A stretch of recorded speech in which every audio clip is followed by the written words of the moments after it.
नमस्कार जी। सच साहब सर। क्या नाम है बहन जी आपका? सर जी हमारा नाम गीता पवार है। बांगरदा पुनर्वास है, तहसील पुनासा है। बहन जी, संत रामपाल जी महाराज से नाम दीक्षा आपने कब ली?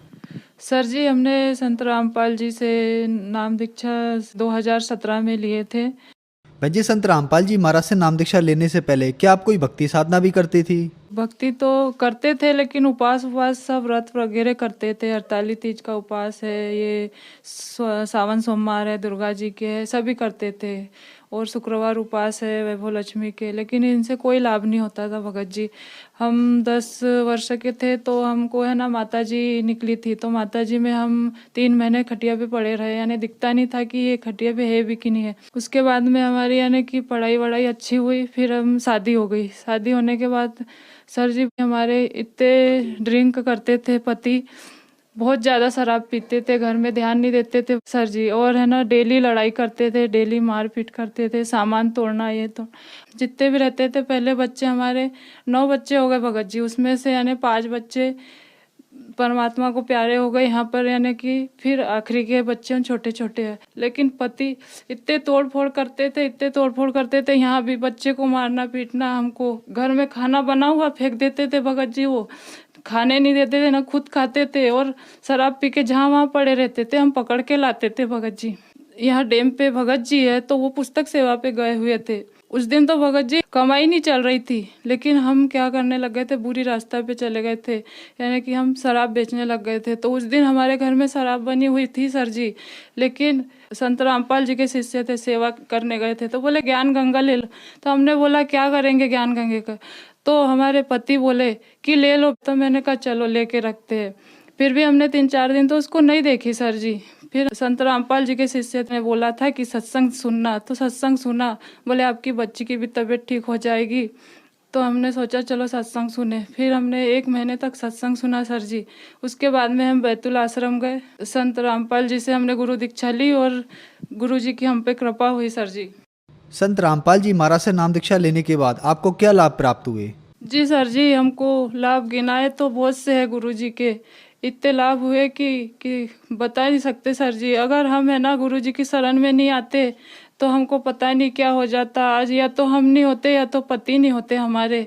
पति को भी जीवन दान मिला है सर जी। पति को है ना शराब पीते थे तो डॉक्टरों ने ना वो टीबी की बीमारी बता दिए थे, बहुत खांसी चलती थी, 12 महीना हो गया था खांसी खांसी चलते। डॉक्टर इलाज भी कराए लेकिन डॉक्टरों से उनको आराम नहीं लगा, फिर भी ज़्यादा खांसी तेज चलते रही। फिर हम हरियाणा गए, वहाँ से संत रामपाल जी महाराज से वहाँ से हमने अरदास लगाई, और जब से सर जी पति की बीमारी भी ख़त्म हो गई, अब कुछ नहीं है उनको बीमारी। और हमारी गुड़िया भी थी बड़ी वाली, पूजा नाम की, तो उनको हार्ट में डॉक्टर ने दिल में छेद बता दिया था सर जी। तो हमने उसका ऑपरेशन कराने की भी सोची, लेकिन हमने सोचा ऑपरेशन के बाद ये क्या पता ठीक हो या नहीं हो, या यानी कि चले जाए। तो जितना जीवन है तो उसको अभी यानी ऐसे ही जी लेने देते। उतने में संत रामपाल जी की शरण में आए तो मैंने कहा इनका प्रसाद लो और आराम से भक्ति करो, जैसे भी जीवन दान देना है वैसे संत रामपाल जी जीवन देंगे या लेंगे, उनके हाथ में है सर जी। फिर हमने छोड़ दिया भगत जी डॉक्टरों के पास जाना, दवा गोली भी देना छोड़ दिया। बोल दिया था उनको कि 4 महीने भी जी सकती है या 6 महीने भी जी सकती है, या तो जी भी नहीं सकती है, ऐसी रहेगी। लेकिन संत रामपाल जी की शरण में आने से उसको जीवन दान मिल गया सर जी। और हर 8 दिन में डॉक्टर पास ले जाना पड़ता है, लेकिन अब हम उसको कहीं नहीं ले जाते। बीमारी होती भी है तो हम उसको बोलते हैं सुमरन करो। तो संत रामपाल जी की शरण में आने से हमारी जो गुड़िया थी उनके दिल में छेद था और डॉक्टरों ने बोल दिया था ऑपरेशन है, लेकिन बिगर ऑपरेशन की और बिगर दवा गोली की संत रामपाल जी की कृपा से उन पे यानी कि आराम है उनको। और सर जी हम है ना लकड़ी लेने गए थे ये बारिश में, तो हमारी आँख में है ना वो लकड़ी के ऊपर हम जोर से गिर गए, तो पूरा इतनी मोटी लकड़ी थी सर जी, वो हमारी आँख में पूरी यहाँ पर ऐसे गिर गए आँख की बल पे। तो उसमें है ना हमने सोचा अब तो हमारी आँख अंधी हो गई, हमको शायद हॉस्पिटल में पड़ना पड़ेगा 1 महीने तक। तो वहाँ से एक आँख ऐसे बंद करके और सिर पे और गट्ठा लेके आए सर जी हम घर पे। तो कोई यकीन नहीं करे कि ये गिरी होगी कि इसकी आँख में लगा होगा। थोड़ी सी भी चोट नहीं मालूम पड़ रहा, लेकिन थोड़ा दर्द हो रहा था, यानी शाम तक दर्द रहा, फिर दूसरे दिन आराम मिल गया सर जी हमको, संत रामपाल जी की दया से। हम जब गुरुजी की तारीख पे गए थे सर जी, तो वहाँ पर हम वापस आ रहे थे रिटर्न में, तो वो लड़का हमारा भगत जी है करके वो पीछे दूसरे भगत जी के वो उनके पीछे चले गया। तो हम वहाँ पर जब रेल में बैठने गए 20-25 भगत जी थे, तो उन्होंने बोला कि आपका बच्चा कहाँ है? तो हमने कहा भगत जी यहीं कहीं होगा। तो भगत जी बोले नहीं दिख रहा है। सभी ने टिकट भी कटा ली और जो ट्रेन थी वो भी आ गई थी। उसके बाद में जब बच्चा मिला उसके बाद ट्रेन चालू हुई। संत रामपाल जी की दया ऐसी थी। और एक वहीं पर एक दादा संत रामपाल जी के यानी चोले में आए होंगे, बोले क्या हो गया बेटा, क्यों रो रहे हो आप? तो मैंने कहा भगत जी हमारा है ना बच्चा खो गया यहाँ पर, पता नहीं हमारे परिवार बोलेंगे कि कहाँ दर्शन करने गए थे तुम, बच्चा खो के आ गए हो।